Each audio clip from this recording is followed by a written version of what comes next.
Hi, it's Felt.Buzz. You can call me Bruce, or in fact, anything else you want to call me. I'd just like to thank Marianne West and everybody at the Freewrites house for making me the first person who comes into the over 100 club. It's pretty lonely in here, so I'm hoping that there's going to be some more people joining me soon. It's quite an honour, and well it up, thanks guys. That's over 100 free writes that I've done. I think I'm up to about 150. I started on day 27 and I haven't missed a day so far.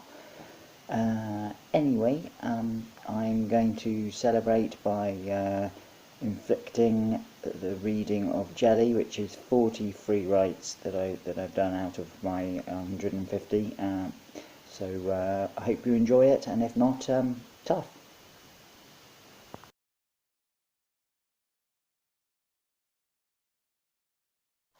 He found it in a yard sale.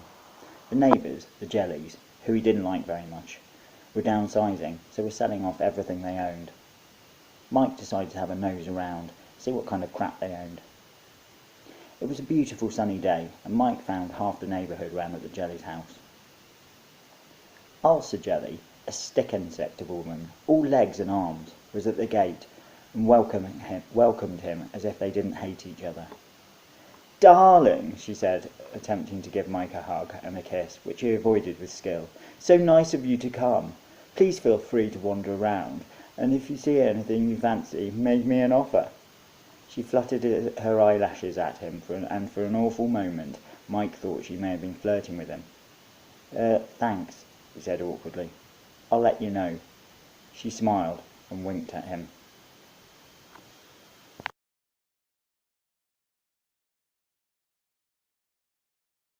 "Have fun, darling," she said, and walked off to annoy someone else. Mike edged past some people who were looking at what looked like broken crockery, sitting on a neatly mowed lawn, and headed for the house. He had always wanted to know if their taste in interior decoration was as bad as he imagined. It was. Garish seemed to have been invented just for them. Bright colours that clashed with each other's, patterns, stripes, dots. He had a headache already. He was about to leave when he noticed a bookcase. "All books free to those who want them," read the sign. Mike loved books. He scanned the titles. Most of them seemed to be really bad romance books, or How to Be a Millionaire books. A title caught his eye: California, a novel. No author. Intrigued, Mike picked it up. The cover was plain, which was pleasing.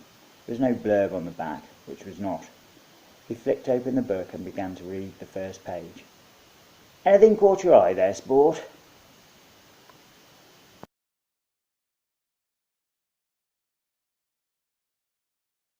Mr. Bilious Jelly was in some ways the exact opposite of his wife.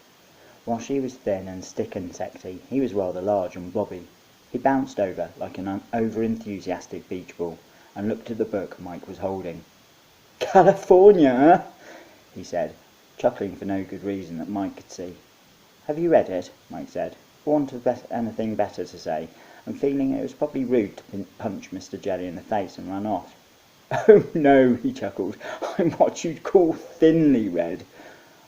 I did dream about going to California once. It was a strange place, full of elephants and circus people, and giant ants playing the banjo. That's what it was like in my dream, anyway.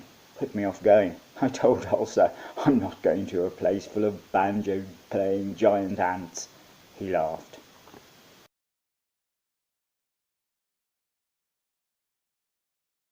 Mike was fighting a very real urge to kick Mr. Jelly in the nuts right now. He wasn't sure why the man irritated him so much. He just did. Clash of personalities, perhaps. He remembered the first day they met. The Browns, who lived a few streets down, had a dry ski slope installed in their garden. "It's a very long story," Jeff Brown said when Mike asked him if he'd lost his mind. "You haven't got any children, have you?" And he'd been invited over to the opening day. Most of the neighbourhood was there, and the local paper, and a television crew too, and the police.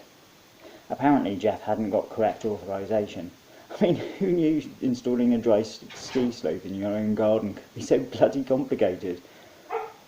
And they were here to shut the thing down.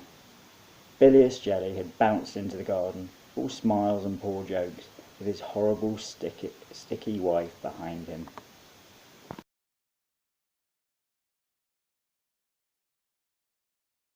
The Jellies always made an entrance at any event. Mike had spotted that early on.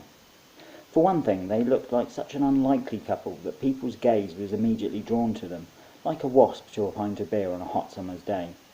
For another, Mr. Jelly was so loud, his clothes as brightly coloured as his voice high in volume, that you couldn't help but look. "Jeff!"